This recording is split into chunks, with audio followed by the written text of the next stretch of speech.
NEET தேர்வு மட்டுமே உலகம் அல்ல, அதையும் தாண்டி சாதிப்பதற்கு பல விஷயங்கள் உள்ளதாக மாணவர்களுக்கு தவேக தலைவர் விஜய் அறிவுரை வழங்கியுள்ளார். செங்கல்பட்டு மாவட்டம் மாமல்லபுரத்தில் 10 மற்றும் 12ஆம் வகுப்பு பொதுத் தேர்வுகளில் முதல் 3 இடங்களை பிடித்த மாணாக்கர்களை பாராட்டி பரிசு வழங்கும் தவேக கல்வி விருது விழா நடைபெற்றது. இதில் சென்னை உள்ளிட்ட 16 மாவட்டங்களை சேர்ந்த 530 மாணவ மாணவியர்கள் பரிசுகள் வழங்கி கௌரவிக்கப்பட்டனர்.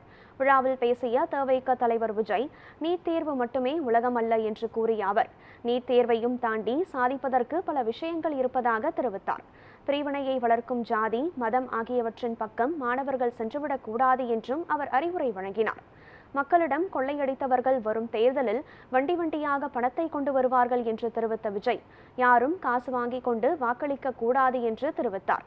வீட்டில் இருப்பவர்களை ஜனநாயக கடமை ஆற்றுமாறு மாணவர்கள் கூற வேண்டும் என்றும் அவர் கேட்டுக்கொண்டார்.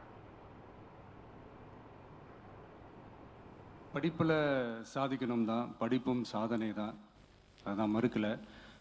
பட் அதுக்காக பர்டிகுலராக ஒரே ஒரு படிப்பில் மட்டும் நம்ம அச்சீவ் பண்ணியே ஆகணும் அப்படின்னு நினைக்கிறது ஒன்றும் சாதனை கிடையாது.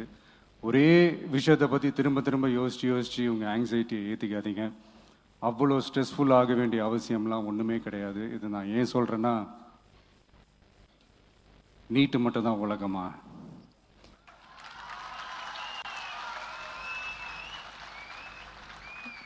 நீட்டை தாண்டி இந்த உலகம் ரொம்ப ரொம்ப பெருசு. அதில் நீங்கள் சாதிக்க வேண்டியது பல விஷயங்கள் இருக்குது. அதனால் இப்போவே உங்கள் மைண்டை ரொம்ப ஸ்ட்ராங்காக வச்சுக்கோங்க, டெமோக்ராட்டிக்காக வச்சுக்க கற்றுக்கோங்க. ஏன்னா டெமோக்ரஸின்னு ஒன்று இருந்தால் தான் இந்த உலகமும் சரி, இந்த உலகத்தில் இருக்கிற எல்லா ஃபீல்டும் சரி, ஒரு ஃப்ரீடமாக இருக்க முடியும். ஜனநாயக கடமையை சரியாக செய்கிறதுனா அது ஒன்றும் பெரிய ஒரு விஷயம்லாம் கிடையாது, சாதாரணமான விஷயந்தான். நல்லவங்க, நம்பிக்கையானவங்க, இது வரைக்கும் ஊழலே செய்யாதவங்க யாருன்னு பார்த்து தேர்ந்தெடுக்க சொல்லுங்க. அவ்வளோதான், ஆஸ் சிம்பிள் அஸ் தட். அதுதான் அந்த கடமை.